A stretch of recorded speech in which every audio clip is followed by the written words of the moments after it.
Halo pemirsa, kembali sekarang bersama saya Deka yang akan nemenin pemirsa untuk sinau bareng. Nah, belajar bareng, kali ini belajar bahasa Inggris ya. Nah, kita akan belajar yang namanya subject. Kita akan belajar dasarnya dulu, nanti baru yang lain-lainnya. Dari dasar itu ada namanya subject. Ada she, he, it, I, you, we, they. Untuk penjelasannya, nanti kita habis ini akan belajar sama-sama ya. Halo pemirsa, gimana kabarnya? Nah, saya Ajeng akan dampingin pemirsa semua belajar bahasa Inggris. Banyak orang bilang belajar bahasa Inggris itu susah ya, tapi kita perlu proses namanya belajar bahasa Inggris. Nah, kita akan belajar bagaimana cara mudah untuk belajar bahasa Inggris dari awal, dari basic. Nanti ada beberapa session yang akan Ajeng jelasin, yang akan Deka jelasin dari yang namanya basic, kemudian buat children, buat teenager, dan juga buat adult. Nah, hari ini kita akan belajar yang namanya basic. Dari basic, dari awal kita belajar bahasa Inggris perlu tahu yang namanya subject kan. Nah, di sini ada yang namanya pronoun, terus kemudian subject pronoun. Apa itu subject? Kalau kita mau nyebut orang dia, kalau di Indonesia sih gampang ngomong dia. Cewek itu, cowok itu, tapi di bahasa Inggris itu ada aturannya sendiri. Jadi kalau mau nyebutin subjek ada beberapa. Pertama, subjek kita paling mudah akan belajar dari yang namanya subjek dia perempuan, dia laki-laki. Saya, kamu, mereka, kita. Nah, itu yang namanya subjek. Jadi saya akan pisahkan untuk lebih mudah. She, he, it, I, you, we, they. Jadi lebih mudahnya ngomongnya gini. She, he, it, I, you, we, they. She itu dia perempuan. She itu dia perempuan. Dia, tapi di sini adalah dia itu perempuan ya. Tapi kalau mau ngomong wanita itu, kalau di Indonesia kan gampang, cuman cewek itu, cowok itu. Nah, kalau di bahasa Inggris mau nyebut dia itu perempuan, sebenarnya lebih ringkas. Kita cuma ngomong she. Nah, she itu jangan pengucapannya si. Si akan berbeda, si itu melihat. Nah, kalau dia perempuan, kita nyebutnya she. Jadi she tulisannya S-H-E, she, bukan S-E ya, she itu dia perempuan. Kemudian he, kalau mau nyebut Andre, berarti dia kan laki-laki. Nah, gak harus nyebutin namanya, nyebutin aja dia. Itu dia, tapi di sini adalah laki-laki. Laki-laki itu lagi belajar. He's reading the book. Nah, bukan laki-laki itu, tapi kita nyebutnya he. Jadi laki-laki kalau di bahasa Inggris itu he. Banyak kasus kalau masih kecil buat children ya, ini buat adik-adik, pasti nyebutnya he gitu. Karena tulisannya H sama E, tapi nyebutnya he. Atau pengucapannya, spellingnya itu he, bukan he. She itu she, bukan C, tapi she.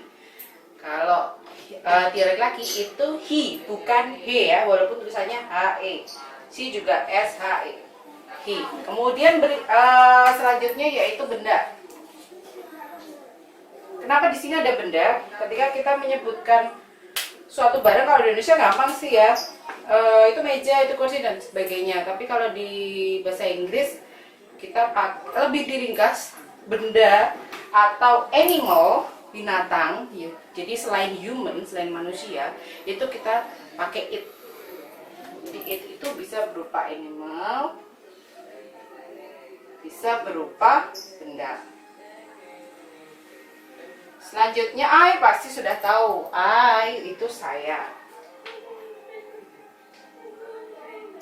buat adik-adik nyebutnya jangan I ya, walaupun hurufnya ini I besar, atau kalau di keyboard gitu ya L kecil atau I besar, ini nyebutnya bukan I tapi I ya adik-adik, jadi I. You itu kamu, tulisannya Y-O-U, bacanya you. Kemudian we, kita atau kami. Kita atau kami, subjeknya kita sebutnya we, bukan we. Jadi ingat lagi, selain tulisan juga pronunciation-nya, spellingnya juga harus benar, karena kalau beda itu artinya sudah beda lagi. Jadi kita atau kami nyebutnya we. They itu mereka. Jadi kalau paling mudah, nanti ini akan terus disebut ketika kita belajar bahasa Inggris. Jadi kalau mau menghafalkan lebih mudah, hafalkan aja si he, it, I, you, we, they. Karena nanti setelah kita belajar subjek pronoun, nanti kita akan belajar to be. To be itu ada pasangan ya, kata untuk menghubung, tapi dia tidak punya arti sebenarnya. Nanti kita belajar dulu subjek. Si, he, it, I, you, we, they. Gitu ya, lebih mudah. Masih bersama saya Deka dan masih di channel my YouTube channel, itu adalah Sinau Bareng. Kita sinau bareng, kita belajar bareng, karena saya orang Jawa jadi nyebutnya sinau ya. Nah, kalau tadi kita sudah belajar subjek ya. Subjek itu ada she, he, it, I, you, we, they. Jangan lupa spellingnya, pronunciation-nya yang benar, jangan sampai salah, terutama buat adik-adik ya Dek ya, yang mungkin masih SD, TK, SD, SMP, itu pasti dipakainya adalah basic dasar. Nah, kita sekarang beralih ke to be namanya. Jadi ketika kita belajar bahasa Inggris, mau buat sebuah kalimat, misalnya mau ngomong cewek itu cantik, cewek itu cantik, kalau orang Jawa, ih cantik ya. Nah, kita ngomongnya she is beautiful. Nah, di situ ada, di tengah itu ada namanya is. Itu adalah to be. Jadi ini adalah penghubung untuk sebuah kalimat, menghubungkan antara subjek dengan objek. Di sini kita pakai to be ketika kata atau kalimat itu tidak berupa verb atau kata kerja. Jadi berupa adjektif atau kata sifat. Jadi ketika kita mau menyebutkan orang itu cantik, pintar, ganteng, hebat, tinggi, pendek dan sebagainya yang berupa sifat, itu kita pakai to be. Atau kalau nanti kita belajar tenses ya, next ya, itu to be itu juga digunakan ketika kita belajar namanya continuous tense. Nah, kita belajar dari basic dulu. To be. Jadi ada yang namanya is, am, are. Nyebutnya is, am, are. Di mana is itu digunakan untuk subjek she, he, it. Itu pakainya is. Pasangannya is. She is, he is, it is. Jadi pasangannya itu. Kemudian I itu untuk am. Jadi bukan I is, I are, tapi I am. Itu pasangannya I, itu am. Kemudian you, we, they.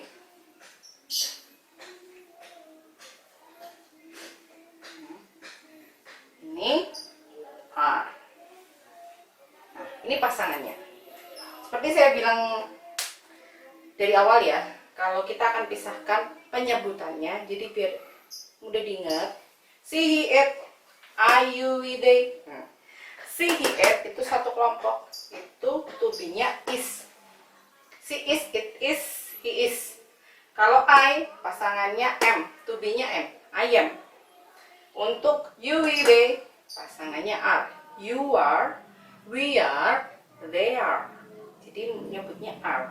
Buat adik-adik ya, nyebutnya are, am, is. Oke, sudah jelas. Jadi sudah ada pasangannya sendiri-sendiri. She, he, it is, I am, you are, we are, they are. Sekarang kita akan membuat contoh di sini. Ini saya hapus. For example,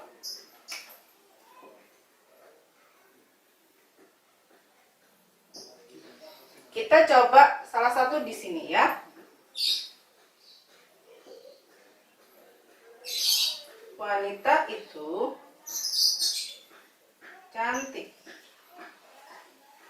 Bahasa Inggrisnya jadi wanita itu she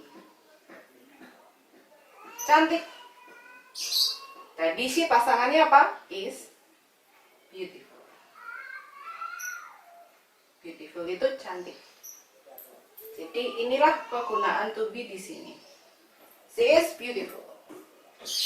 Kemudian misalnya untuk I, saya pendek. Saya pendek. I, tadi pasangannya apa? I'm short. So, saya tinggi, I'm tall. Misalnya saya tinggi ya. I'm fat, itu saya gemuk. Itu ya. Jadi pakainya di sini. Dan ini berupa kata sifat.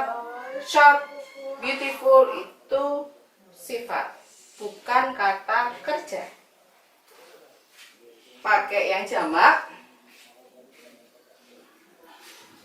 Mereka pintar. They, pasangannya are, they are smart. They are smart.